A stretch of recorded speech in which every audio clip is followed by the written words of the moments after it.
आशा से भर के नया तू के पाकिरों से भर दे मुझे भर दे राजा अभिषेक से भर दे मुझे भर दे राजा अभिषेक से तू भर दे मुझे भर दे राजा अभिषेक से तू भर दे मुझे भर दे राजा अभिषेक से तू भर दे मुझे भर दे राजा अभिषेक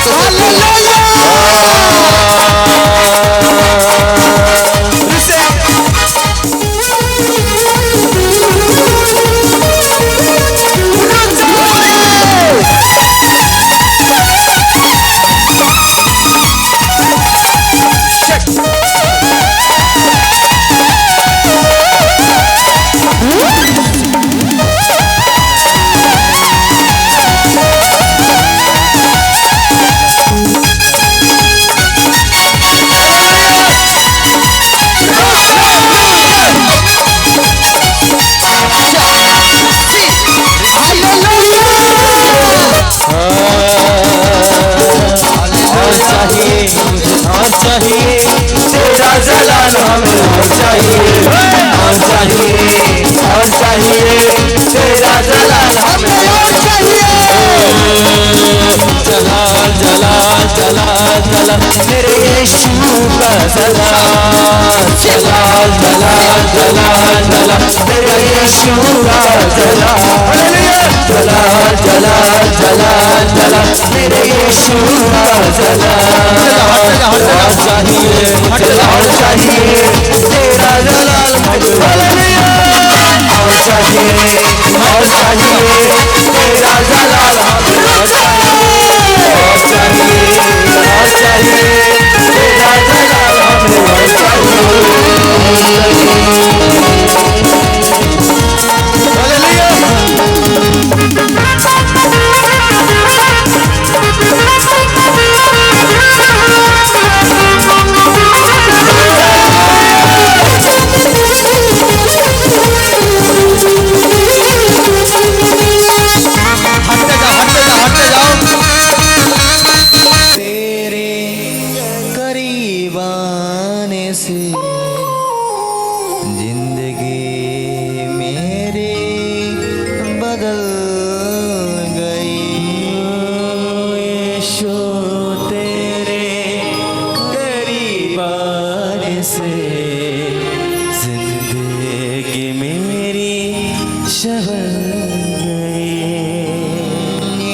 चाहता है वो शबर गई तूने मुझे है बचाया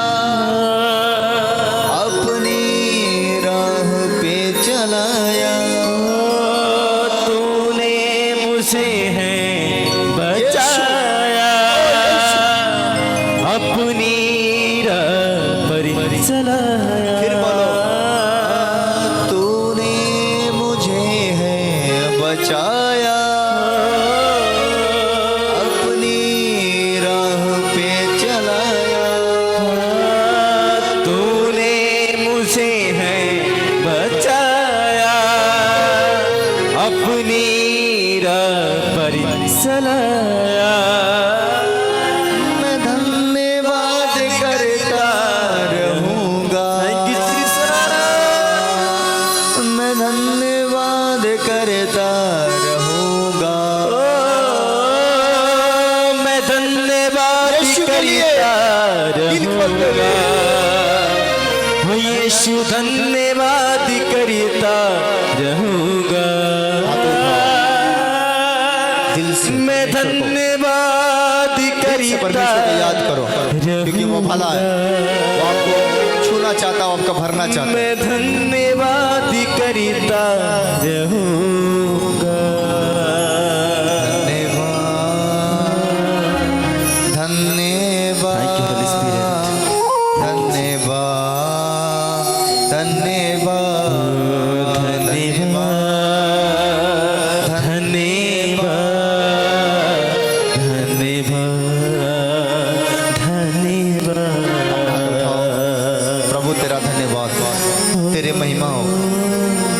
प्यार करता है, तू सच्चा है परमेश्वर।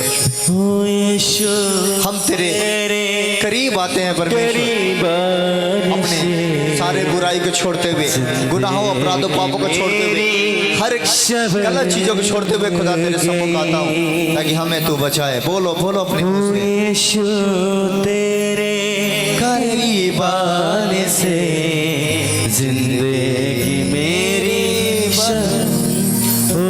यीशु तेरे छूने से जिंदगी मेरी बदल गई। तूने मुझे है बचाया, तूने मुझे है संभाला,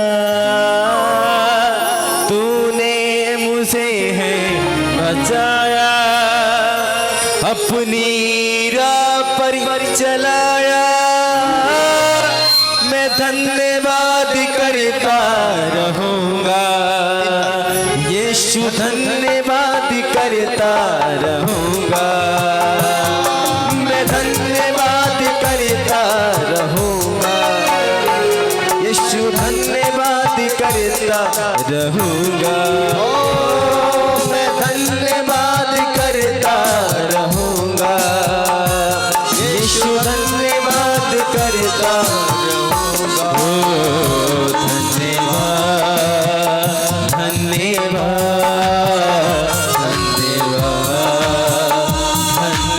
धन्यवाद इसे धन्यवाद धन्यवाद धन्यवाद अपने हाथ उठाओ, अपने सीने पर हाथ रखो एक और एक हाथ ऊपर रखो और प्रभु से बातें करो।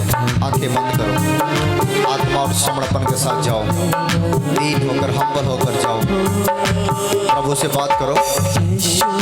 वो आपको छूना चाहता है, वो आपको भरना चाहता है। उसके सामने ना कोई था न है न होगा, वो था है रहेगा। वो आपसे प्यार करता है। अपने हृदय खोल कर बोलो परमेश्वर आई लव यू, क्योंकि तुम मुझसे प्यार करता है, मैं तुमसे प्यार करता हूँ। अपने हाथों को हिला के दिल से धन्यवाद धन्यवाद धन्यवाद धन्यवाद धन्यवाद धन्यवाद ओ यीशु धन्यवाद धन्यवाद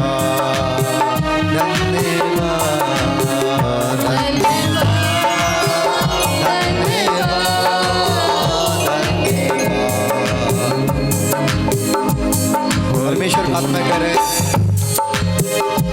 किसी के नाम सरस्वती है, सरस्वती कोई सरस्वती है और सरस्वती को परमेश्वर आशीष देना चाहता है। सरस्वती वो आशीषित करना चाहता है, आप तैयार हो जाओ। वो तुम्हें भरना चाहता है, आप तैयार हो जाओ।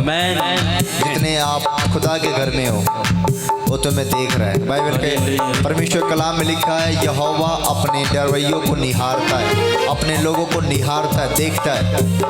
वो स्वर्ग से उसकी आंखें उनके ऊपर लगी रहती है और परमेश्वर आशीष देता है। हाथ मिला के धन्यवाद धन्यवाद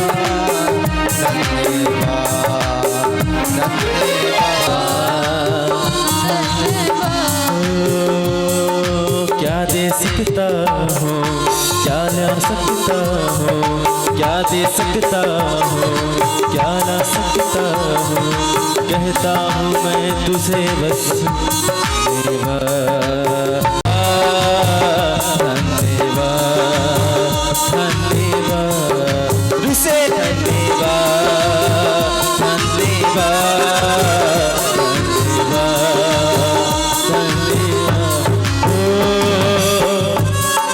प्रभु गुड न्यूज दे रहे हैं, कह रहे जितने ईमान रखने वाले हैं वो बढ़ने जा रहे हैं। आमेन।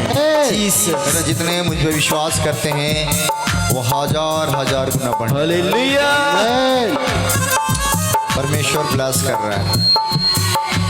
आपके पेटों में दर्द ना होगा, कमर में, घुटने में, हाथों में, पाँव में जो भी बीमारियां यीशु के नाम में वो बाहर जाएगा। आमेन। जितने लोगों ने अभी तक पवित्र आत्मा को नहीं पाया आज वो देने जा रहे हैं। हालेलुया। वो ऊपर से उतार रहा है, तुम लेने के लिए तैयार हो जाओ। आमेन। हाथों को उठा कर तैयार हो जाओ और प्रभु से मांगो कि प्रभु ये मस्सा मुझे दे, ये अभिषेक मुझे दे, मुझे तेरी जरूरत है, मुझे तेरी आवश्यकता है, तेरे प्रेम को।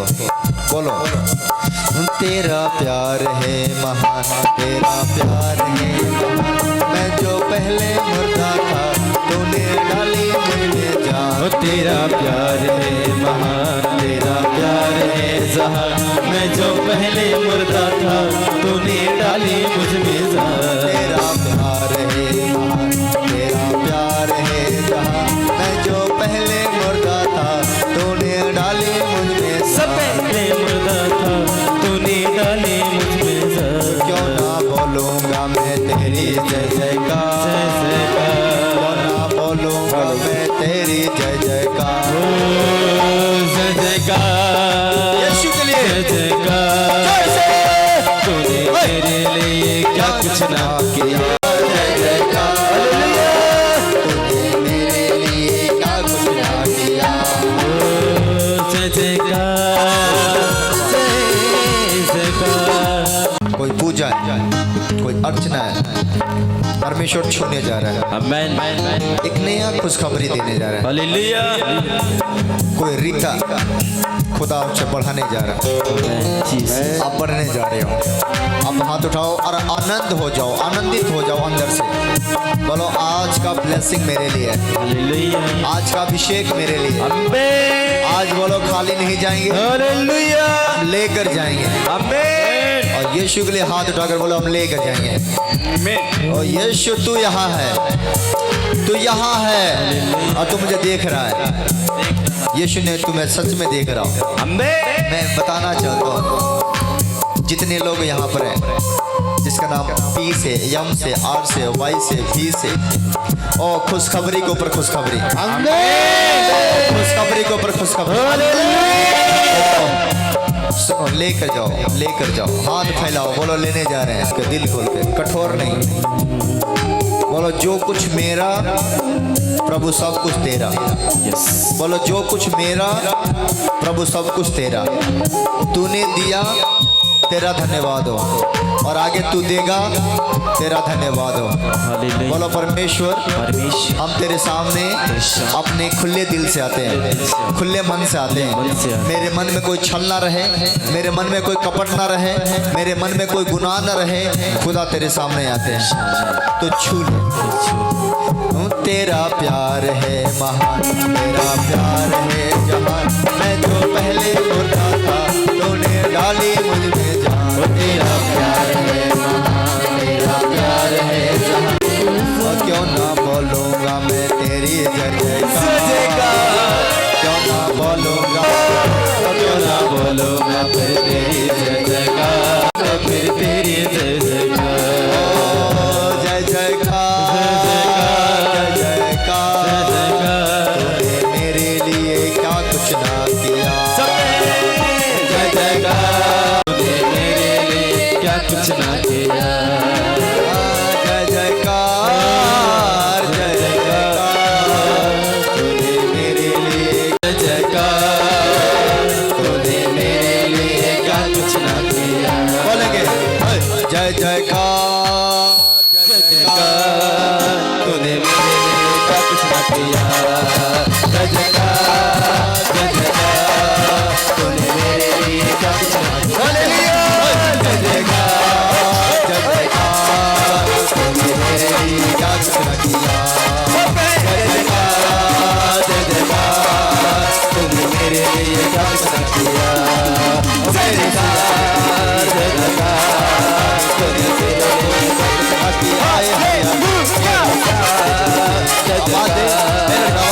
मेरे लिए क्या कुछ ना किया। जय जयकार जय जयकार जय जयकार जय जयकार तूने मेरे लिए क्या कुछ ना किया। जय जयकार जय जयकार तूने मेरे लिए क्या कुछ ना किया। जय जयकार जय जयकार तूने मेरे लिए क्या कुछ ना किया। तूने मेरे लिए सबल हालेलुया। इतने बीमार हैं वो चंगे हो चुके हैं। मैं खुशखबरी आ रही है, जो कुछ सोच के आए ना मेरा भाई ठीक हो जाए, मेरे घर में काम बन जाए, मेरे पापा बीमार है ठीक हो जाए, मम्मी ठीक हो जाए, हो गया। परमेश्वर ने सुबेदार से कहा जा, जैसा तेरा विश्वास है वैसा तेरे लिए हो जाएगा। और वो गया, जाकर देखा उसका नौकर चंगा हो चुका था। मैं कहता हूँ आपका विश्वास आपको चंगा कर चुका है। जितने बीमार हैं, उठने में प्रॉब्लम है, कमर में घुटने में प्रॉब्लम है, चंगे हो चुके। जो जॉब मांग रहे हैं मिल चुका। खुशखबरी खुशखबरी। मैं देख रहा हूँ एक लड़की को जॉब लगने वाला है, एक लड़की कोई जॉब लगने वाला, उसको बड़ा जॉब लगने वाला। कोई लड़का है वो फौज की तैयारी कर रहा है, फौज की तैयारी कर रहा है। कोई लड़का इसमें आया है, वो तैयारी कर रहा है, दौड़ में दौड़ रहा है, लेकिन बार बार हार जा रहा है। अब की बार निकल जाएगा यीशु के नाम में, सफल हो जाएगा यीशु के नाम में। आमीन। बोलो यीशु मेरे साथ है, तो हम जीत जाएंगे।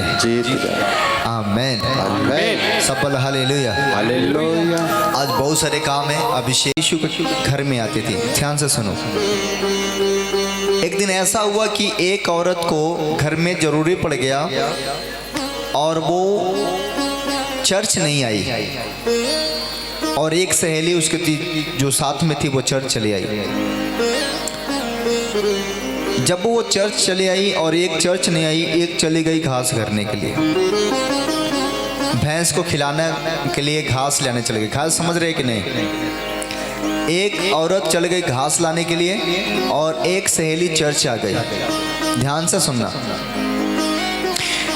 तो जो सहेली चर्च में आई, वो चर्च में आई और वो फोन पर लग गई बात करने में। वचन हो रहा था, उसका ध्यान वचन पर नहीं था, वो फोन पर बात कर रही थी, वो किसी और से बात कर रही थी, वो वचन पर ध्यान नहीं दे रही थी। और एक सहेली खेत में चली गई थी और खेत में जाकर वो घास कर रही थी, लेकिन उसका ध्यान चर्च पे था। उसका ध्यान कहाँ था? चर्च पर। वो पछता रही थी, काश आज भैंस के घास गरे का ना रही था, हम चर्च में गए रही थी। तो घास कर रही थी, उसका ध्यान कहाँ था? चर्च में। आज हमू वचन सुन रही थी, आज हमू आराधना कैले रहती, आज हमू प्रार्थना करौले रही थी। वो कहाँ थी? घास कर रही थी, लेकिन वो क्या सोच रही थी? कहाँ के बारे में? चर्च के बारे में। और जो चर्च में थी वो फोन पर लगी थी, वो दूसरों से बात करने में लगी थी, उसका ध्यान कहीं और था। आपको मैं बताना चाहता हूँ और आपसे पूछना चाहता हूँ, परमेश्वर के नज़र में कौन अच्छा होगा? बोलो क्यों? क्योंकि उसका वो चर्च में नहीं थी, लेकिन उसका ध्यान कहाँ था? लेकिन जो चर्च में थी उसका ध्यान कहीं और था। आप चर्च में बेशक हो, चाहे तुम आगे बैठो या पाछे बैठो, उससे मतलब नहीं है। आपका ध्यान कहाँ है ये मतलब रखता है। आपका नज़र किधर है, आपका ध्यान किधर है, आप कहाँ ध्यान दे रहे हो? आप पीछे भी बैठ के अगर वचन सुन रहे हो और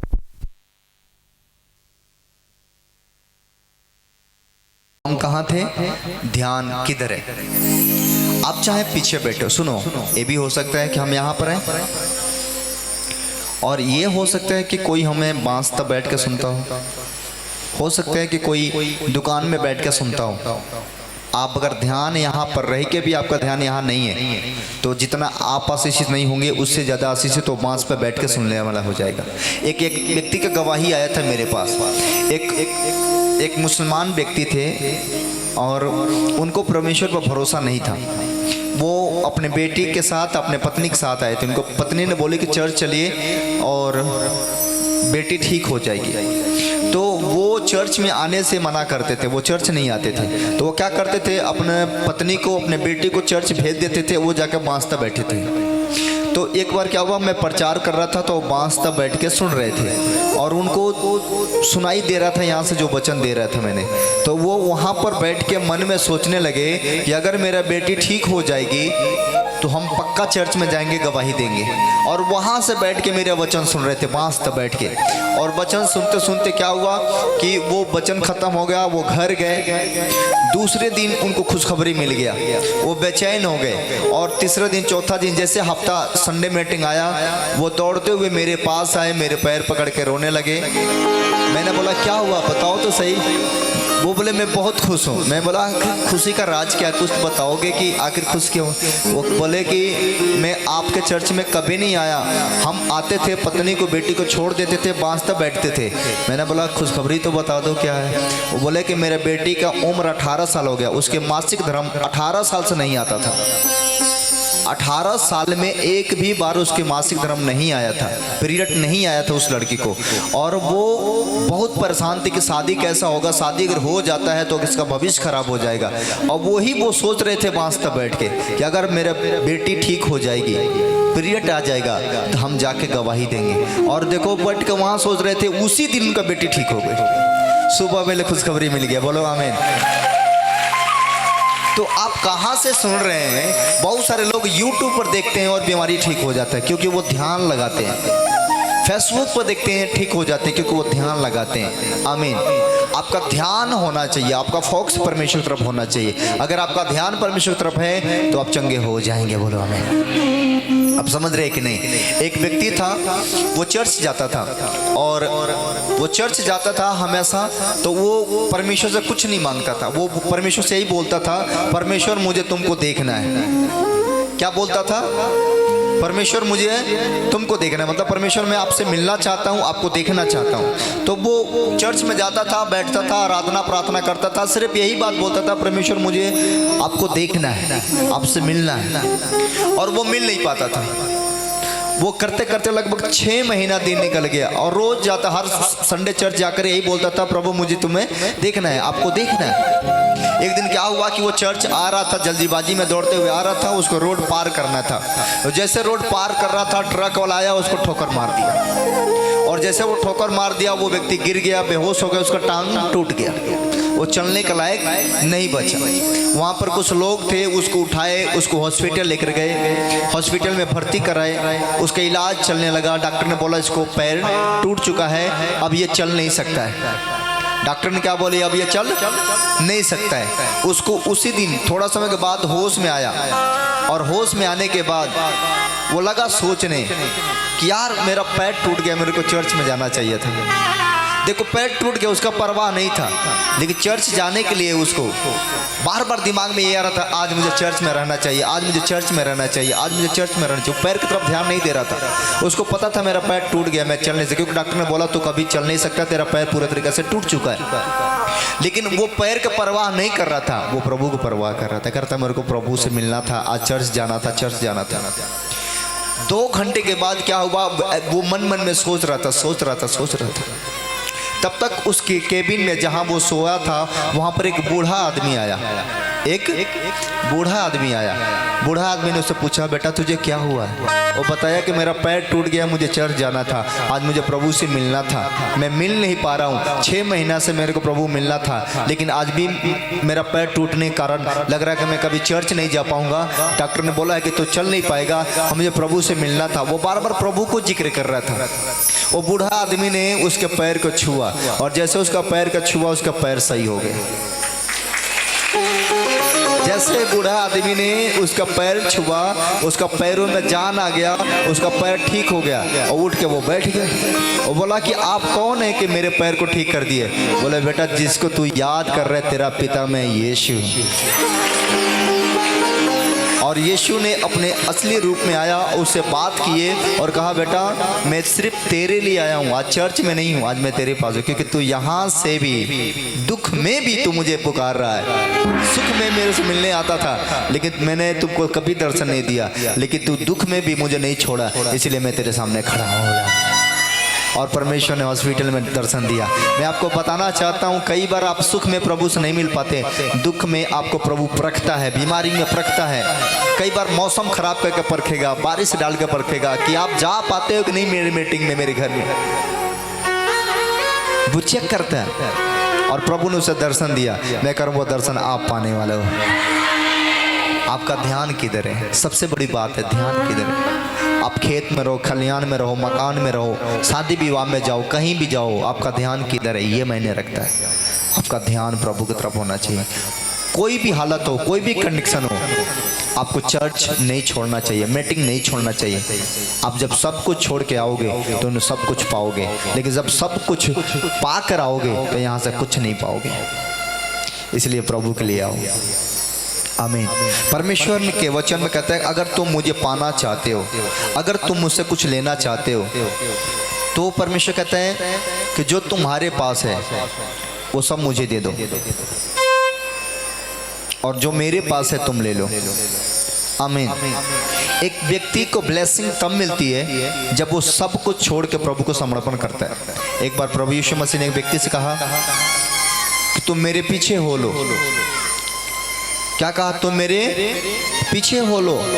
वो व्यक्ति ने कहा कि हे प्रभु ठीक है मैं तेरे पीछे हो लूँगा, लेकिन अपने पिता को गाड़ के आने दो, फिर मैं तेरे पीछे हो लूँगा। परमेश्वर ने कहा मुर्दा को मुर्दा गाड़ने दे और तू मेरे पीछे हो ले। कितने मेरे बात समझ रहे? क्या पता वो व्यक्ति मरा नहीं था, वो पूछने जा रहा था राय लेने, क्या पता उसका पिता जाने देता कि नहीं जाने देता। जो व्यक्ति आत्मा में नहीं है वो मुर्दों के समान है। जिसके पास पवित्र आत्मा नहीं है वो मुर्दों के समान है, वो अभी भी मुर्दा है, क्योंकि वो पीछे बैठ जाएगा। लेकिन जो आत्मा पाया हुआ व्यक्ति है वो परवाह नहीं करेगा पैसा है या नहीं है, खर्चा है या नहीं है, आज मैं रोटी खाया हूँ नहीं खाया हूँ मतलब नहीं है, लेकिन यीशु के पास जाऊँगा ही जाऊँगा। बोलो आमीन। आपका तैयारी प्रभु देखता हो। अगर तुम खाली पेट आओ, भूखे आओ और खाना नहीं खाए हो, और आप प्रभु के लिए आए हो, चर्च में आए हो, खुदा के लिए आए हो, भूख लगेगा ना, उतने आत्मा में तुम स्ट्रांग होगे। जितने पेट में भूख होगा उतने तुम आत्मा में स्ट्रांग होगे। कोई बात नहीं, मैं तो प्रभु के लिए उपवास हूँ ना। आप समझो इतना सामर्थ्य प्रभु देगा कि आप सोच भी नहीं सकते। आमीन। इसलिए आपको परमेश्वर के पास आना है। आज आप कहते हो गाड़ी मेरा है, आप कहते हो घर मेरा है, बंगला मेरा है, दुकान मेरा है, इसलिए तुम परेशान हो। मेरे पास जो कुछ है वो प्रभु का है। मेरे पास जो कुछ है प्रभु का है। परमेश्वर ने कहा सबसे पहला मुझे तो यीशु मसीह बेटों में पहला था। यीशु मसीह बेटों में, और यीशु मसीह वो पहला व्यक्ति है जिसने अपने आप को हमारे लिए, पूरी मानव जाति के लिए कुर्बान किया है कि नहीं? कितने जानते इस बात को? यीशु मसीह घर में सबसे पहला बेटा था, जो मरियम की कोख से जन्म लिया, वो पहला था कि नहीं? और उसने अपने आप को पहला कुर्बान किया कि नहीं? आपके पास पहला बहुत सारी चीज़, बाइबल में लिखा है कि सब पहलौठा मेरे लिए है। सब पहलौठा मेरे लिए, चाहे वो घर का बेटा हो, चाहे वो जमीन का हिस्सा हो, चाहे वो खेत का फसल हो, चाहे वो कमाई का दशमांश हो, चाहे वो कपड़े का दशमांश हो, चाहे वो जो कुछ की चीज़ें हो, पहला उठा प्रभु मांगता है। जब आप पहला चीज परमेश्वर को समर्पण करते हो आप बढ़ते हो। आपको पता है कि आदम के दो बेटे थे। आदम के कितने बेटे हुए? दो। कितने? दो। एक का नाम था कैन और एक का नाम था हाबिल। एक का नाम था कैन और एक का नाम था हाबिल। परमेश्वर ने दोनों से कहा कि तुम पहलौठा मुझे दोगे। तो कैन किसान था और हाबिल बकरी चरवाहा था। कितने मेरे बात समझ रहे हो? तो परमेश्वर ने दोनों से पहलौठा मांग रहा था। तो कैन जो था किसान था, हाबिल छोटा भाई भेड़ों का चरवाहा था। तो कैन मजदूरी करता था, खेती गृहस्थी करता था, लेकिन दशमांश नहीं देता था। वो दशमांश देता भी था तो उसके मन में बड़ा दुख होता था, कुड़ कुड़ के देता था। ओहो, आज बजड़ा का पहला फसल देना पड़ता है, गेहूं का पहला फसल देना पड़ता है, मकई का पहला मकई जब कटता था तो उसका बाल वो नहीं खाता था, पहले प्रभु को समर्पण करता था, बजड़ा का पहले समर्पण करता था। वैसे ही हाबिल जब उसके घर में उसके भेड़ों में से उसका पूरा संपत्ति, समझ लो भेड़े थे। आज आपका संपत्ति क्या हो सकता है? दुकान हो सकता है, आपका संपत्ति क्या हो सकता है? मकान हो सकती है, आपका संपत्ति और बिजनेस हो सकती है। कोई जरूरी नहीं कि आप भेड़ चराओ, आपके पास और भी तरीका दिया है, और भी संपत्ति दिया है। तो उनके पास जो संपत्ति था भेड़ बकरी थे, और कैन के पास किसान था, वो उसके पास खेती गृहस्थी था। तो वो बड़ा बेटा जब देता था तो कुड़कुड़ के देता था, लेकिन छोटा बेटा जब उसको भेड़ बच्चा जन्म देती थी तो पहलौठा बच्चा जो जन्म पाते थी वो भेड़ देती थी, पहला बच्चा, और प्रभु को भेंट देता था सबसे पहले। और यही कारण है कि हाबिल को परमेश्वर ने बढ़ाते गया, और कैन कुड़कुड़ा का दान देता था। इसके कारण परमेश्वर ने उसकी आशीष को रोक दी, उसको वोट को जल्दी ग्रहण नहीं करता था, और अगर करता भी था तो उसका संपत्ति नहीं बढ़ता था। लेकिन छोटा भाई की संपत्ति दिन प्रतिदिन भेड़े बढ़ते गई, वो राजा होते गया, धनवान होते गया। कितने मेरे बात समझ रहे हैं? बड़ा बेटा भाई को ये पसंद नहीं आया, क्योंकि छोटा भाई से परमेश्वर ज्यादा प्यार करता। प्यार करने का मेन कारण क्या था? कि वो वफादार था, ईमानदार था। अगर प्रभु कहता है तेरे पास 100 भेड़े 100 दे दे तो वो दे देता। अगर तेरे पास 100 भेड़े तो 100 भेंट दे दे, वो दे देता। उतना वफादार था, उतना ईमानदार था। एक दिन क्या हुआ, मेरे जो आत्मिक फादर हैं वो मेरे को परीक्षा लिए, वो बोले कि मेरे को बेटा कुछ काम है, मेरे को पैसा चाहिए।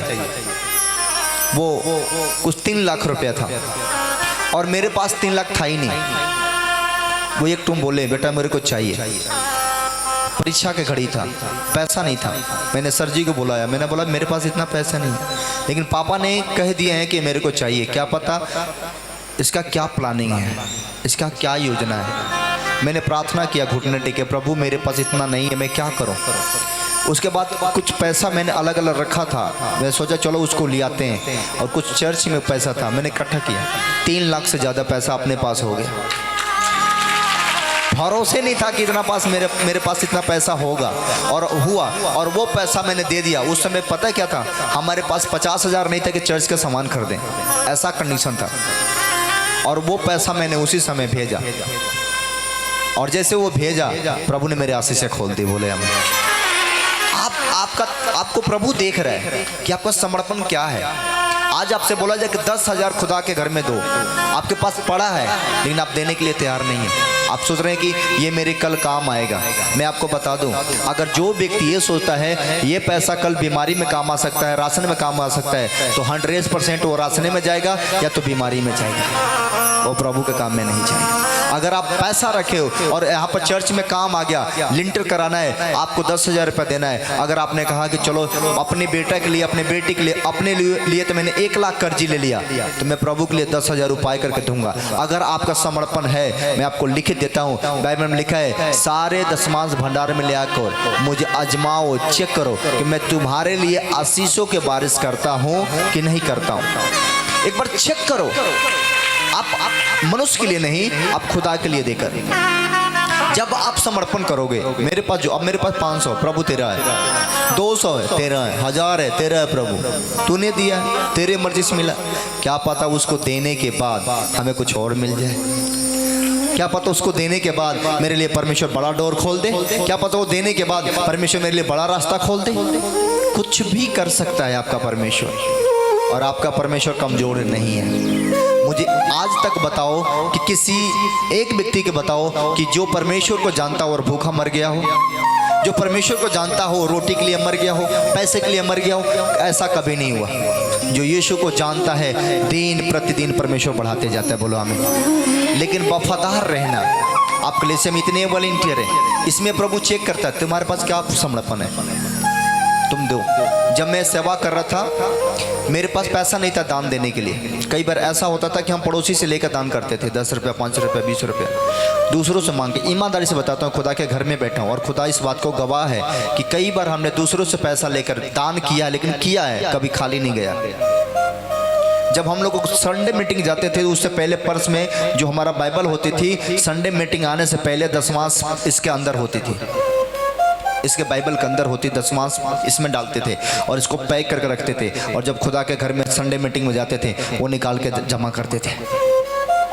कई बार मैंने भूखे रहा, और भूखे रहने के कारण कई बार चर्च में जाते थे, हमारे पास पैसा नहीं होता था, जो भी पैसा होता था दान कर देते थे, और जब जोर से भूख लगता था तो मिट्टी का गोला बनाकर उसको गोली बनाकर घोंट लेते थे, पानी पी लेते थे।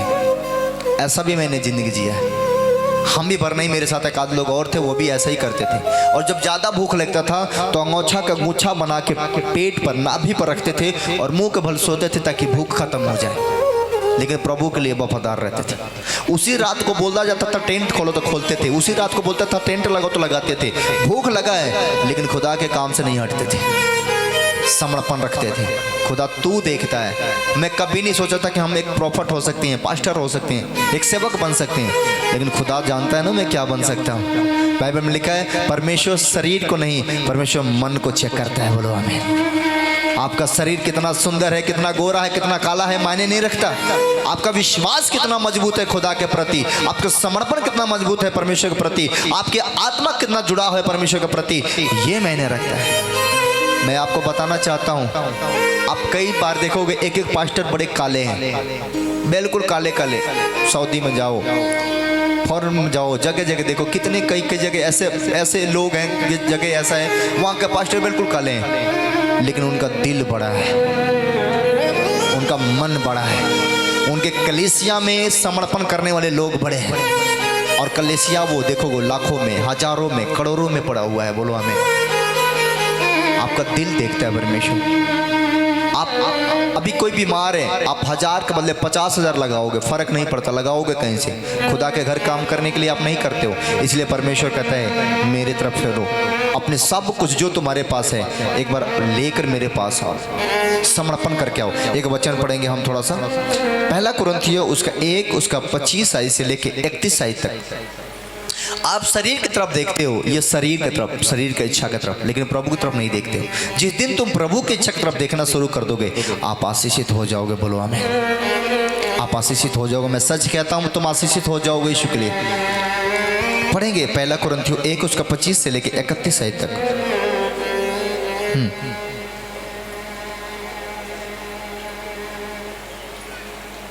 पढ़ो पढ़ो।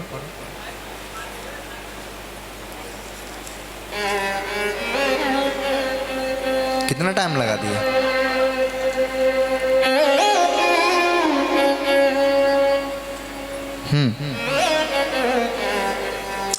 जल्दी से पढ़ेंगे जी। हालेलुया। क्योंकि परमेश्वर, पढ़ो पढ़ो पढ़ो। परमेश्वर के मूर्ख, क्योंकि परमेश्वर की मूर्खता मनुष्यों के ज्ञान से ज्ञानवान है, हाँ। और परमेश्वर की निर्बलता मनुष्यों के बल से बहुत बलवान है। बहुत बलवान है। आमीन।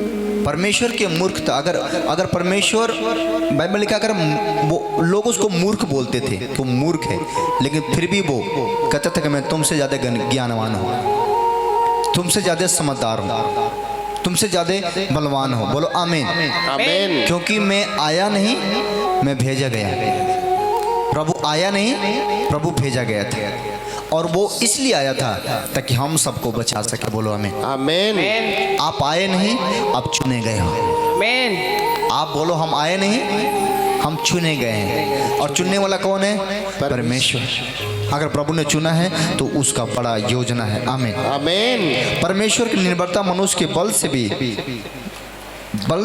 भी बहुत बलवान है। बोलो आमीन। आमीन। 26 पढ़ेंगे। हे भाई, ये भाइयों, अपने बुलाए जाने को तो सोचो कि न शरीर के अनुसार बहुत ज्ञानवान और न बहुत सामर्थी और न बहुत कुलीन बुलाए गए, परंतु परमेश्वर ने जगत के मूर्खों को चुन लिया है कि ज्ञानवानों को लज्जित करे, और परमेश्वर ने जगत के निर्बलों को चुन लिया है कि बलवानों को लज्जित करे। सुनो, परमेश्वर कैसे किसको चुना?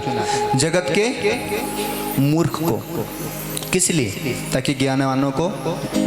सुनो, एक धनवान व्यक्ति, एक धनवान व्यक्ति एक गरीब पर तरस नहीं खा सकता है, लेकिन एक गरीब व्यक्ति जिसको लोग मूर्ख बोलते हैं वो एक गरीब पर तरस खा सकता है।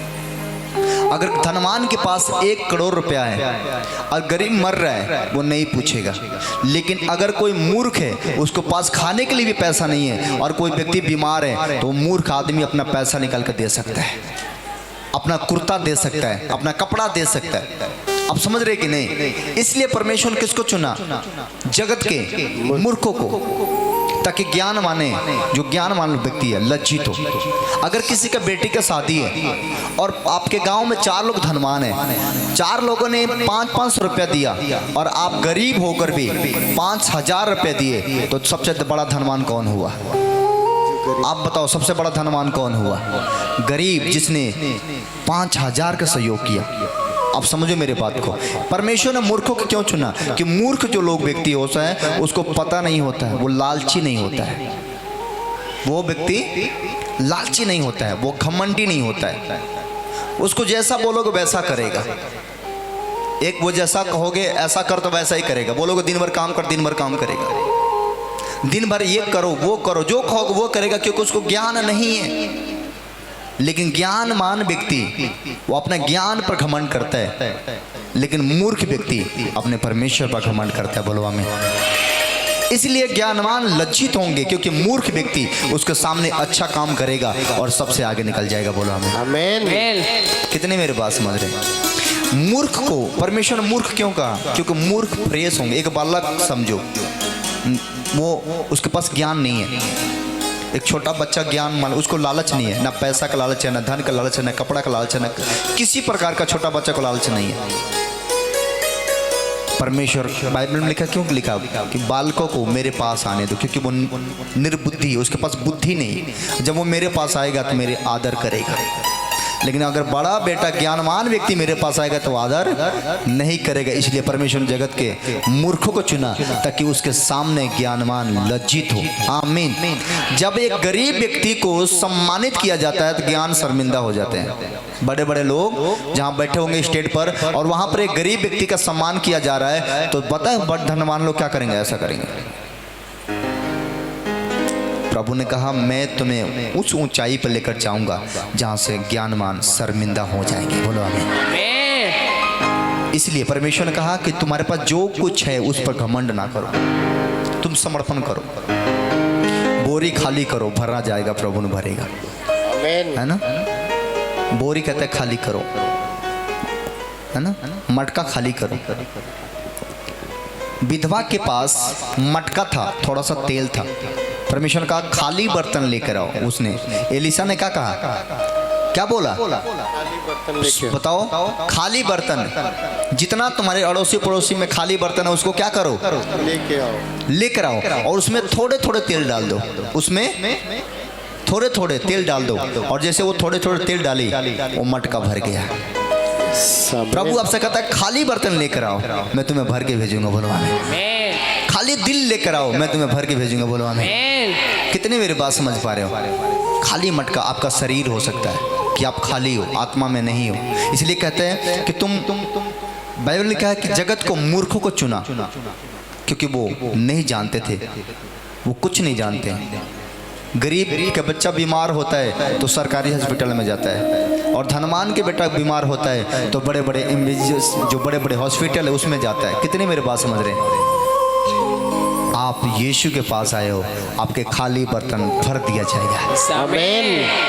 क्या आप समझ पा रहे हैं कि नहीं? यस। परमेश्वर ने किसको चुना? बोलो फिर से। जगत के मूर्खों को, ताकि ज्ञानवान को लज्जित करे। और परमेश्वर ने जगत के निर्बलों को चुन लिया कि बलवानों को लज्जित करे। और परमेश्वर ने जगत के नीचे और तुच्छ को, वरन जो है भी नहीं उनको भी चुन लिया कि उन्हें जो है व्यर्थ ठहराए। आमीन। आपको चुना किस लिए? आगे ले जाने के लिए। आमीन। आपको चुना क्यों? सुनो, चुनने का मतलब क्या होता है पता है? चुना उसी को जब जाएंगे ना जहाँ पर बहुत सारे घोड़े हैं, वहाँ पर चुनना पड़ता है कौन घोड़ा दौड़ेगा। आप समझ रहे कि नहीं? आप सब्जी की दुकान पर जाते हैं तो भी चुनते हैं, आलू चुनते हैं, टमाटर चुनते हैं, चुनते कि नहीं? मिर्चा चुन चुन के रखते हैं, टमाटर चुन चुन के रखते हैं। क्यों? अच्छा वाला रखते हैं, क्योंकि चुनते हैं। वैसे प्रभु ने आपको जगत में से चुन के निकाला है। बोलो आमीन। इसका मतलब तुम अच्छे हो, इसलिए तुम चुने गए हो। बोलो आमीन। अगर अच्छे नहीं होते तो चुने नहीं जाते। अगर चुन लिया है तो तुम अच्छे हो। बोलो आमीन। और तुम बेस्ट काम करोगे। बोलो आमीन। और बाद में गिरा जाओ तो कौन बात है? बाद में खराब हो जाए तो परमेश्वर का क्या दोष है? वो तुम अच्छा चुन के ले आया है, लेकिन तुम बाद में खराब हो जाओ तो तुम्हारी गलती है। बोलो आमीन। बोलो हम अच्छे रहेंगे और बढ़ते जाएंगे। तो परमेश्वर ने किसको चुना? जगत के मूर्खों को, क्योंकि वो सब कुछ जो है वो प्रभु को पहले के जो कलीसिया थी, जब खुदा के घर में काम होती थी और खुदा के नबी बोलते थे ये कलीसिया बनाने के लिए, घर बनाने के लिए जरूरत है पैसे की, लोग अपने घर से मुठिया लेकर आते थे। अपने घर से चावल, दाल, सब्जी, जो भी कुछ उनके पास फसल होती थी वो सारा चीज़ के दसवांश ले आते थे और सारे धान इकट्ठा होता था। और वो इकट्ठा करके वो चावल ज़्यादा हो करता था, वो चावल को बेच के वो पैसा लिया के वो पैसे से चर्च के काम करते थे, वो कलीसिया बनाते थे। और बहुत सारे ऐसे लोग होते थे जिनके पास खाने का नहीं है, तो उसी पैसे से, उसी राशन से उनका भोजन पोषण भी होता था। बोलो आमीन। आमीन। आपका क्या तैयारी है? क्या तैयारी है? समर्पण है जो आपके पास है खुदा के लिए समर्पण। प्रार्थना हो, समय हो, कपड़ा हो, पैसा हो, धन दौलत हो, जो कुछ है मेरा प्रभु का है। जिस दिन अपना सब कुछ खुदा के हाथों में सौंप दोगे, उस दिन से तुम्हारा बाल भी कोई बाका नहीं कर पाएगा। लेकिन जिस दिन से तुम अपने कंट्रोल में रखोगे, उस दिन से नुकसान होता रहेगा। समर्पण कर दो खुदा के सामने। आज लोग दशमांश नहीं दे पाते। बाइबल कहते हैं कि एक जगह विधवा ने दशमांश दिया। एक और विधवा थी जो एलिया के समय के बात है, जिसके पास थोड़ा से आटा था, थोड़े से तेल था, और उसने बनाकर खिलाई। उसका आटा ना खत्म हुआ, ना उसका कभी तेल खत्म होगा।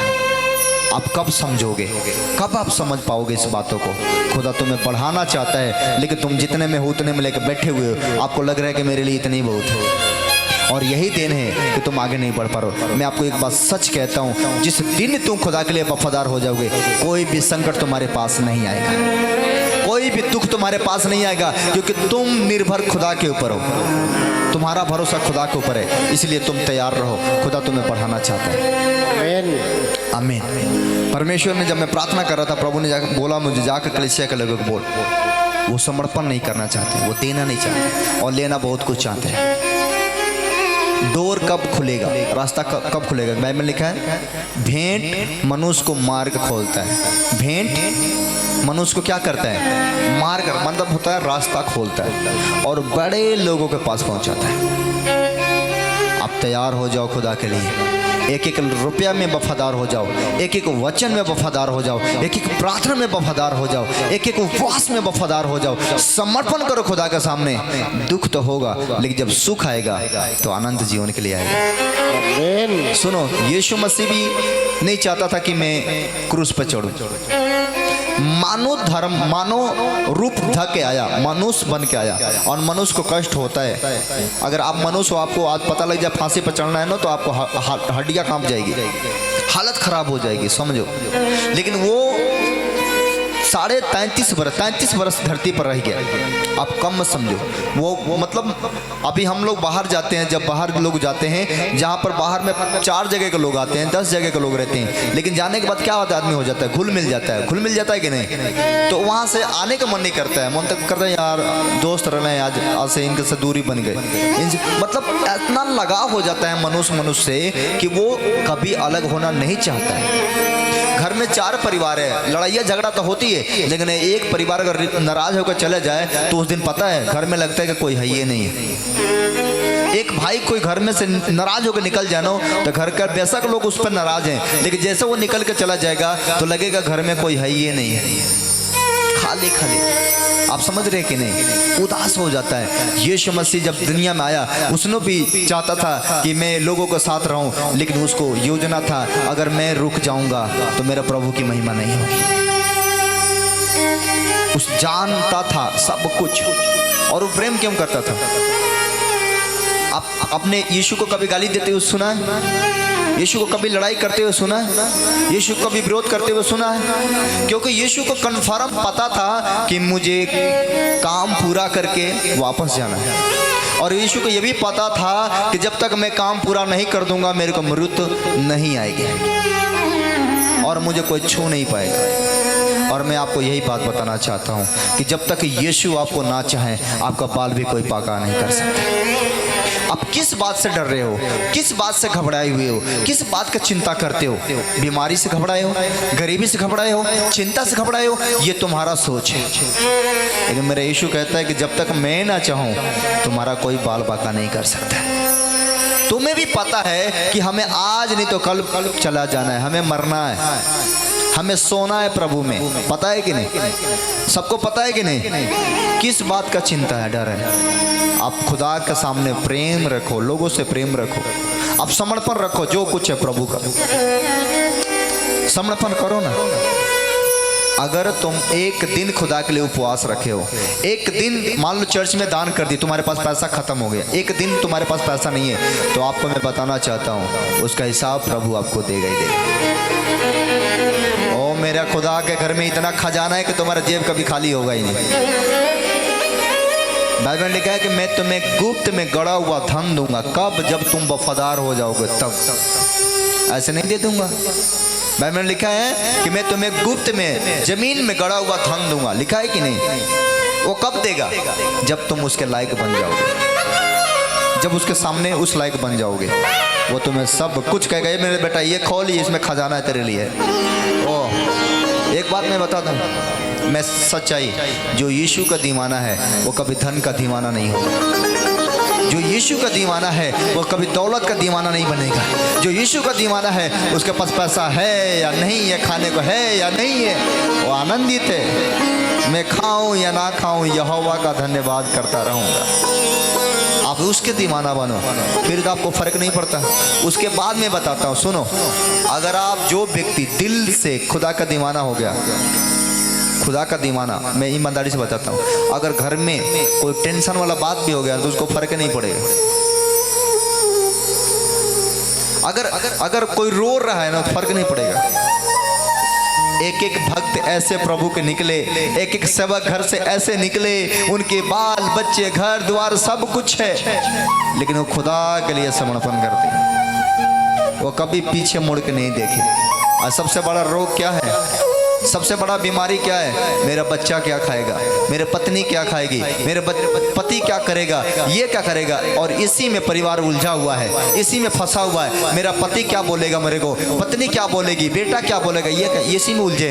लेकिन जिस दिन ये उलझन से आप बाहर आ जाओगे, वो दिन स्वर्ग का दर्शन हो जाएगा, वो दिन प्रभु का दर्शन हो जाएगा। आप इसमें मत फंसे रहो, ये क्या कहेंगे, वो क्या कहेंगे, ये फंसे रहो, मेरा प्रभु मेरे साथ, जीसस मेरे साथ है तो हम जीतेंगे। बोलो आमीन। आमीन। उलझन से बाहर आओ। जब तक आप उलझन में रहेंगे सेवा नहीं करेंगे, जब तक आप टेंशन में रहेंगे सेवा नहीं करेंगे, जब तक आप चिंता में रहेंगे सेवा नहीं करेंगे। लेकिन जिस दिन इन चीज़ों से बाहर आएंगे, कोई मर्डर भी करते फर्क नहीं पड़ने वाला। यहोवा के लिए जिएंगे, उसके लिए मरेंगे, फर्क नहीं पड़ता कौन क्या करेगा। बोलो आमीन। आमीन। जिसका रखवाला यहोवा हो उसका कोई क्या बिगाड़ेगा, है ना। आप देखो यीशु मसीह के 12 चेले कुर्बान होते समय, पतरस का नाम सुने? कितने पतरस? माइक में तो बोलो यार आप लोग, कम से कम आप बोलोगे तो कम से कम सुनाई देगा। पतरस का नाम सुने? यस। कितने जानते हैं कि पतरस के अंदर बहुत बड़ी समर्थ, बहुत सामर्थ्य था कि नहीं? उसके परछाई से भी रोगी चंगा होता था, वो जिधर से निकलता था रोगी चंगा होता। आपको पता है पतरस का मौत कैसे हुआ? बोलो, कितने जानते हैं पतरस का मौत कैसे हुआ, कैसे उसको मारा गया? बोलो। उसको भी लटकाया जा रहा था सूली पर, उसको भी लटकाया जा रहा था कि तुम्हें लटका के मारा जाएगा। लेकिन उसने गुजारिश किया, हाथ जोड़ के विनती किया कि हमें सीधा ना लटका के हमें उल्टा लटका दिया जाए, क्योंकि मेरे प्रभु ने सीधा लटका है तो मैं उसके बराबरी नहीं कि मैं सीधा लटका के मरूं, मुझे उल्टा लटका दिया जाए। तो उसको उल्टा लटका के एक पैर इधर एक पैर इधर और बीच से आरी चलाया जा रहा था। ओ आनंदित होते हुए अपने आप को कुर्बान कर दिया, खुश होते हुए कुर्बान कर दिया। ओ आप कहाँ फंसे हुए हो? अरे यीशु के लिए मरोगे तो जन्नत तुम्हारे लिए, खुदा के लिए। और पाप बुराई के लिए मरोगे, नशा के लिए मरोगे, बेटा बेटी के लिए हार्ट अटैक आ जाएगा, मर जाओगे तो तुम्हें कौन पूछने वाला होगा? बेटा अपना रास्ता पकड़ लेगा, बेटी अपना रास्ता पकड़ लेगी, बहू आपका रास्ता पकड़ लेगी, पत्नी आपको छोड़ के अपना रास्ता पकड़ लेगी, आपका कौन होगा जनाब? इसलिए इनके लिए मत मरो, इन संपत्ति के लिए मत मरो, इन दौलत के लिए मत मरो। मरना है तो जीवित परमेश्वर के लिए मरो। जब उसके नाम से मरोगे तो तुम मरने के बाद, मैं बताना चाहता हूँ, धरती पर कोई नाम ले या ना ले, लेकिन स्वर्ग में तुम्हारे लिए जगह खड़ा होगा। बोलो आमीन। आमीन। जब यीशु मसीह ने जब अपने आप को कुर्बान किया, जब यीशु मसीह ने अपने आप को बलि चढ़ाया, मैं आपको बताना चाहता हूँ, बाइबल बताती है परमेश्वर के सामने, परमेश्वर के दाहिने ओर जाके विराजमान हुआ। कहाँ जाके विराजमान हुआ? दाहिने परमेश्वर के दाहिने सिंहासन पर बैठा। जब आप खुदा के लिए मरोगे, आप दाहिने ओर जाके बैठोगे। परमेश्वर ने कहा भेड़ों को मेरे दाहिने ओर करो और बकरियों को मेरे बाएं ओर करो। आप परमेश्वर के प्यारे भेड़े हो, आप दाहिने ओर आओगे और खुदा के सिंहासन के सामने बैठोगे। बोलो आमीन। आमीन। कितने मेरे बात समझ रहे हैं? आप बैठने के लिए तैयार हो जाओ, समर्पण के लिए तैयार हो जाओ। काम करना पड़े चर्च में। आज बहुत सारे लोग चर्च में आते हैं, काम करने से शर्माते हैं, टेंट नहीं लगाएंगे, दरी नहीं लगाएंगे, शर्म लगती है। कौन क्या कहता है भूल जाओ। समर्पण खुदा के लिए मैं करूंगा, मैं खुदा का घर बनाऊंगा, चर्च बनाऊंगा, जमीन खरीद के परमेश्वर को दूंगा, अपने जमीन बेच के भी प्रभु का घर बनाना पड़े बनाऊंगा। समर्पण एक बार करके देखो, वो 1000 बार करेगा। ऐसे भी आप मर जाओगे, दूसरा कोई लेके चला जाएगा। ऐसे भी आपका संपत्ति आपके पास रहने वाला नहीं है, वो कोई और ही खाएगा। बहुत सारे लोगों ने जब संपत्ति बनाई, आंखों के सामने की बात बताता हूँ, आपके सामने भी हुआ होगा। बहुत सारे लोगों ने संपत्ति बनाया, दूसरों को संपत्ति लूट के बनाया, और मरने के बाद बेटा पियक्कड़ निकल गया। इतना पियक्कड़ निकल गया कि जो संपत्ति बनाया है वो संपत्ति कम दामों में बेच दिया, और वो भी कंगाल हो गया। किसके लिए बना रहे हैं? किसके लिए तैयार कर रहे हैं? आप एक बार खुदा के लिए तो बनाइए। 10 कमरा अपने लिए बनाते हो, एक कमरा परमेश्वर के लिए भी तो बनाइए। एक कमरा ऐसा बनाइए कि जहाँ पर आप जाकर बैठ सकें। एक कमरा ऐसा बनाइए कि जहाँ पर अपना दुखड़ा कह सकें। एक कमरा वहाँ बनाइए जहाँ पर जाकर आप रो सकें, बता सकें प्रभु को। आप अपने लिए बड़े बड़े कमरा बनाते हैं, खुदा के लिए क्या बनाते हैं? जब भी खाना खाने बैठो, आप प्रभु से बोलो, प्रभु मेरे सामने बैठिए और मेरे साथ भोजन करिए। जब आप कपड़े लेने जाओ, प्रभु आपके लिए मैं कौन से कपड़ा लूँ, मैं आपके लिए कौन सा वस्त्र लूँ, क्या प्रभु पहनेगा? आप अगर अपने लिए कपड़ा लेने जाओ और प्रभु के लिए कपड़ा ले लो तो वो पहनेगा? बोलो, ऊंचे आवाज में बोलो। नहीं। अब माइक में बोलिए आप लोग। अगर आपको शर्म लग रहा है तो माइक नहीं पकड़िए। हम आप ही के बल पर बोल पाएंगे हम। ये लोगों का बात थोड़ी आ रहा है हमारे। कपड़ा परमेश्वर पहनेगा? नहीं। अरे खैले पड़ो सो, इकाई आगे बढ़ गई बड़ी सो, नहीं पहनेगा। लेकिन अगर आप एक सेट कपड़ा लेके और किसी गरीब को पहना दिए तो प्रभु को पहना दिए। अगर आप एक सेट कपड़ा लेके और किसी भीख मांगने वाले व्यक्ति को पहना दिए, आप समझ लो प्रभु को पहना दिए। हालेलुया। कभी किए हो? कभी ऐसा मन किया है कि हम अपने लिए 10 कपड़ा लिए हैं, मेरे घर में एक्स्ट्रा कपड़ा पहना है, और कोई ऐसा व्यक्ति है जिसके पास कपड़ा नहीं है, हम अपना कपड़ा दिए हो? कभी ऐसा किए हो? कब करोगे भाई साहब? आप दूसरे के लिए वफादार नहीं हो, आप प्रभु के लिए वफादार नहीं हो, तो आपके लिए कौन आएगा आगे? बाइबल में लिखा है कि अगर तुम चाहते हो कि लोग तुम्हारा बड़ाई करें तो तुम्हें भी चाहिए कि तुम दूसरों को बड़ाई करो। अगर तुम चाहते हो कि लोग मेरा तारीफ करें तो तुम्हें भी चाहिए कि तुम दूसरों को तारीफ करो। तुम चाहते हो कि मैं धनवान हो जाऊं तो कोशिश करो कोई भी व्यक्ति गरीब ना रहे, सब धनवान हो जाए। जैसे तुम अपने लिए चाहते हो वैसे जब दूसरे के लिए चाहोगे खुदा तुम्हारे दर्शन हो जाएगा। बोलो आमीन। आमीन। क्या हमारे बात समझ पा रहे हैं? समर्पण, बोलो समर्पण। जो कुछ मेरे जेब में है, मेरे घर में, मेरे परिवार में, वो प्रभु का है। अगर प्रभु के घर में मेरे को जरूरत पड़ेगा, हम पीछे नहीं हटेंगे, हम समर्पण करेंगे, हम हम देंगे, मेरा मन है, मेरी इच्छा है, हम देंगे। मलाकी पत्र 3 का 10 पढ़ो, जल्दी पढ़े। हालेलुया। हाँ सारे दशमांश भंडार में ले आओ कि मेरे भवन में भोजन वस्तु रहे। और सेनाओं का यहोवा का कहना है कि ऐसा करके मुझे परखो कि मैं आकाश के झरोखे तुम्हारे लिए खोलकर तुम्हारे ऊपर अपरंपार आशीष के बारिश करता हूँ कि चैलेंज दे रहे हैं, कह रहे ऐसा करके मुझे परखो, मुझे चेक करो कि मैं वैसा तुम्हारे लिए करता हूँ कि नहीं करता हूँ। बोलो हमें। सारे दशमांश भंडार में ले आओ और परखो कि मैं आकाश के झरोखे खोल के तुम्हारे ऊपर आशीषों को बारिश करता हूँ कि नहीं। जोगा कर रखने से कभी नहीं बढ़ोगे, खोल के रखो, वो तुम्हें भरने के लिए दे देगा। बोलो आपको मैं बताऊं कि जब परमेश्वर ने इजरायलियों को छुड़ा के लेकर आया और जंगल में खाने की कुछ व्यवस्था नहीं था, तो ऊपर से स्वर्ग से मन्ना गिराया कि नहीं। वहां पर कोई व्यवस्था नहीं था, खेती गिराते वो नहीं कर रहे थे, मेहनत भी नहीं कर रहे थे, लेकिन उसने स्वर्ग से क्या गिराया? मन्ना बरसाया। वो बोला कि आज का ही आज ही खाओ, आज का है वो क्या करो, आज ही खाओ, आज ही खाओ। तो कुछ लोगों को लगा बाप रे इतना बाटे, खाए भर का खा लेवे का, बाकी बिटोर का धो लेवे के। कितने मेरे बात समझ रहे हैं? वो ज्यादा था तो खाने भर के खाए और बाकी बिटोर का। परमेश्वर कहा आज ही खाना है, जितना उतना खाओ बस। और वो लोग बोले कि क्या पता मीने मिली कि ना मिली, चलो बिटोर कर रख लो। तो जो व्यक्ति खाने भर के खाए और बिटोर कर रखे, जो रखा हुआ व्यक्ति था वो सड़ गया था, वो खराब हो गया था। प्रभु ने कहा आज खाओ, कल का चिंता मत कर, कल मैं व्यवस्था करके दूंगा। आमीन। वो क्या किए, खैबो किए, बिटोर को धरबो किए। उनको लगा कि बस वो कहीं वो आ जाए तो अभी ने कहा हुई। अरे चिंता मत कर, कल वो आ जाएगा। जो प्रभु तुम्हें आज भोजन दे सकता है, क्या लो तुम्हें छोड़ेगा? जो परमेश्वर आज तुम्हें देखभाल कर सकता है, वो तुम्हें कल छोड़ेगा? जो आकाश के पंछियों को भोजन दे सकता है, तो तुमको क्यों नहीं दे सकता है? बोलो आमीन। बोलो यीशु के नाम की जय। वो तुम्हें आज देता है, कल देता है और युगन युग तक देता रहेगा। बोलो आमीन। आमीन। इसलिए आज बिटोर के मत रखो, खोल के रखो। जितना खाना है खाओ, बाकी दूसरों को दे दो। समझे कि नहीं? यस।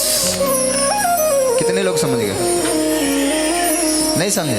समझ गए।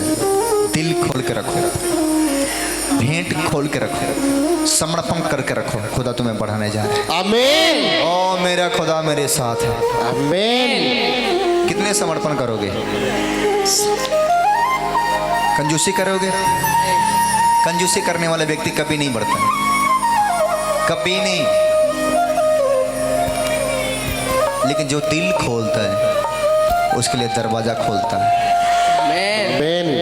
दिल कौन खोलता है पता है? जो वचन पढ़ता है, उसको पता है कि बाइबल में लिखा है तो आकाश और पृथ्वी टल सकती है, लेकिन प्रभु का वचन नहीं टल सकता। अगर लिखा है तो वो मेरे लिए पूरा करेगा। आमीन। जो वचन नहीं पढ़ते हैं उनको ज्ञान नहीं, उनको लगा दादा काई के दी का पता मिली कि ना मिली, है ना। जब एक व्यक्ति आया प्रभु से कहा, प्रभु स्वर्ग जाने के लिए मैं क्या करूं? बोला सारा माल बेच के कंगालों में दान कर दे और तू मेरे पीछे हो ले। वाह प्रभु, ये नहीं हो सकता, ये नहीं हो सकता। समझ रहे कि नहीं? ये नहीं हो सकता है। जो तुमसे नहीं हो सकता है वो तुम्हारे बाप से हो सकता है। बोलो उससे तो हो सकता है ना। यस। बोलो तू प्रभु मुझे हिम्मत दे, आज से मैं तेरे लिए वफादार बन सकूं। आमीन। आमीन। आपके सामने रहो, सो बैठो, कोई पूछने वाला नहीं, कोई तुम्हें भगाने वाला नहीं है। तुम आराम से रह सकते हो। और एक बात जान जाओ, तुम्हारा उद्धार यहीं से होने वाला है। घर से उद्धार होने वाला नहीं है, यहाँ से। जब तुम आओगे, समर्पण करोगे और खुदा को समर्पण करोगे, उसके सामने जाओगे, उद्धार हो जाएगा। आमीन। क्या आप समर्पण करेंगे? यस। क्या आप भेंट देंगे खुदा के लिए? यस। चलो मकान बनवाओ पहले तुम्हारा वफादारी यहीं से चेक होगा। कौन बनवाएगा? बोलो कौन दिल खोलेगा खुदा के लिए? अब नहीं बोल रहे हैं। कौन दिल खोलेगा कि मैं सहयोग करूंगा, मैं मदद करूंगा और खुदा का घर बनाऊंगा? ताकि हम खुदा के घर बनाएं। और बाइबल लिखा है तुम मेरे घर बनाओ मैं तुम्हारे घर बनाऊंगा। मैं जो बोलता हूँ बाइबल से बोलता हूँ। बाइबल में पढ़ो, जब पढ़ोगे तो सीखोगे, नहीं पढ़ोगे नहीं जानोगे। तो आप परमेश्वर का घर बनाने के लिए तैयार रहें तो खुदा आपको तैयार करेगा। आमीन। बताओ कौन बनाएगा घर, कौन कौन समर्पण करेगा? कोई है? एक औरत खड़ी हो गई बेचारी, करेगी समर्पण? क्या करेगी समर्पण? पैसा। पक्का? यस। पक्का करेगी? यस। कोई भूलिया दे तो ना पापा। सच्चे मन वाले व्यक्ति मनुष्य नहीं खुदा से डरता है। बाइबल में लिखा है कि तुम मनुष्य को धोखा दे सकते हो लेकिन यहोवा को धोखा नहीं दे सकते। करेगी समर्पण? कब करेगी? जब हो जाएगा मेरे पास ले आकर जमा कर दूंगा पापा। चल कोई बात नहीं। कितने दिन में कर देगी? लगभग 10 दिन के अंदर मैं जमा कर दूंगा। 10 दिन का अंदर वो कराती हूँ। ये है 5 कुंवारियों में से एक कुंवारी जो अपने कुपी में तेल लेकर निकली थी कि कब रात हो जाएगा, कब दिया का जरूरत पड़ेगा, ये कोई नहीं जानता है। और 5 कुमारियाँ अपने कुपी में तेल लेकर गई थी और 5 जो समझदार थी वो अपने कुपी में तेल लेकर नहीं गई थी। हाँ हालेलुया। पापा जी मैं भी कि चर्च का तेरा घर लिंटर होगा और तेरे घर में लोग विदेश जाएंगे। वो मेरे लड़की है। तेरे घर में परमेश्वर कहा मैं तेरे वंश में से किसी को बाहर भेजूंगा। प्रभु ने कहा जैसा तूने दिल खोली है खुदा ने तेरे दरवाजा खोलेगा। बोल आमीन। आमीन। चाहती है खुल जाए? यस। आप लोग क्यों बैठे हैं? हमको कुछ नहीं समझ में आता है आप दोनों को देखकर। कोई और आदमी को मेरे को दे दो अगर आप लोगों से नहीं होता तो। मैंने ये सोचा है पहले एक रूम यहाँ बनवाऊंगी उसके बाद अपने घर का काम करूंगा। हालेलुया। ओ मेरे परमेश्वर, ऐसे लोगों को परमेश्वर प्यार करे। खुदा तेरी आशा पूरी करे। नीचे बैठ, खुदा तुम्हें छुए और तेरे जीवन को बदले। तेरे अंदर इतना बड़ा विश्वास डाला। प्रभु का धन्यवाद। यीशु के नाम से मांगता हूँ, सुन कबूल करें। आमीन। एक समय था कि प्रभु यीशु मसीह चेलों के साथ बैठा। चेलों से पूछा लोग मुझे क्या कहते हैं? लोग मुझे क्या कहते हैं? देखो अभी ये माइक नहीं बोल रहे, बड़ा गड़बड़ है।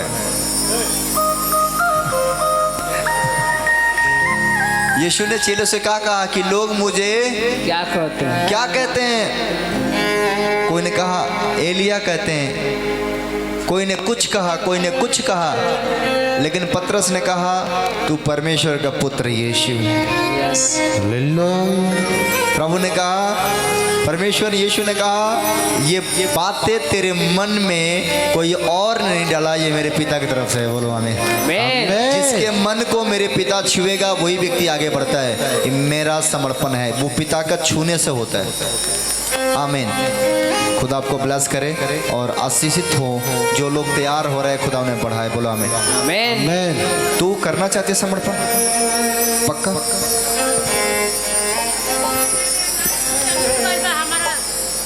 मेरे अंदर से आंसू निकल रहा था कि कितने वफादार हैं ये मेरे को। ये 10 रुपये की भी बेईमानी नहीं करते। मैं इनके बारे में जानता हूँ। 1-1 रुपया में ईमानदार रहते हैं। ये जब मेरे को देते हैं दानों तो प्रभु कहता है देख मेरे बेटी आई है तेरे पास। और इन लोगों से परमेश्वर भी प्यार करता है, प्रार्थना को सुनता भी है। ऐसे वफादार बनो। सब कुछ खत्म हो जाएगा लेकिन जो बीज बोओगे वो कभी खत्म नहीं होगा।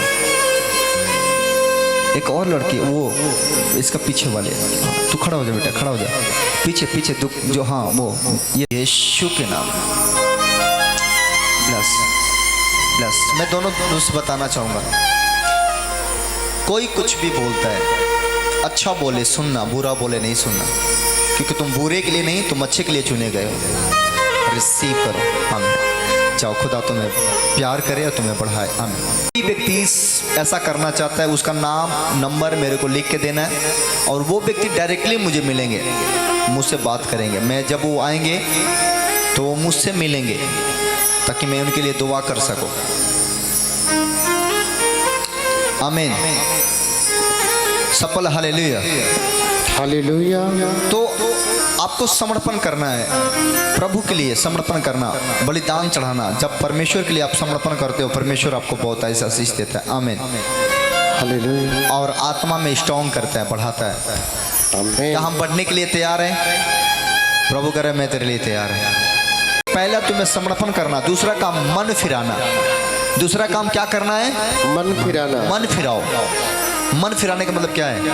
बुराई को तौबा बोलो और प्रभु के पास लौट आओ। पाप को तौबा बोलो, प्रभु के पास लौट आओ। नफरत को, क्लेश को तौबा बोलो, प्रभु के पास लौट आओ। आमीन। आमीन। सफल हालेलुया।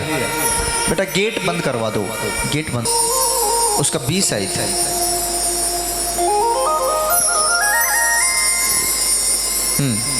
हालेलुया। परंतु पहले दमिश्क के, फिर यरूशलेम के और तब यहूदियों के सारे देश के रहने वालों को और अन्य जातियों को समझाता रहा कि मन फिराओ और परमेश्वर की ओर फिर कर मन फिराओ के योग्य काम करो। मन फिरा के काम करो। बोलो आमीन। आमीन। इसलिए कहा कि अब तुम्हारा समय है कि मन फिराओ। जो कोई मन फिराता है वही पिता, पुत्र और पवित्र आत्मा का नाम से बपतिस्मा लेता है ताकि उसका उद्धार हो। परमेश्वर ने कहा मन फिराओ, पिता, पुत्र और पवित्र आत्मा के नाम में बपतिस्मा लो ताकि तुम्हारा उद्धार हो सके। बोलो आमीन। क्या उद्धार पाने के लिए तैयार हैं? यस। मन फिराओ, लौट आओ। आमीन। आमीन। पौलुस, दाऊद प्रभु से कहा कि प्रभु मैं जानता हूँ कि मैं एक अपराधी हूँ। भजन संहिता पढ़ो, 51 के 3 और 4 रहते, जल्दी पढ़ें।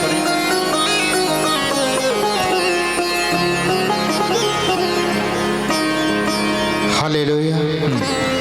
मैं तो अपने अपराधों को जानता हूँ। मैं, आप सब बोलो, सब बाइबल पढ़ो, बोलो मैं तो अपने अपराध को जानता हूँ। आप पढ़िए, पढ़ के बताइए।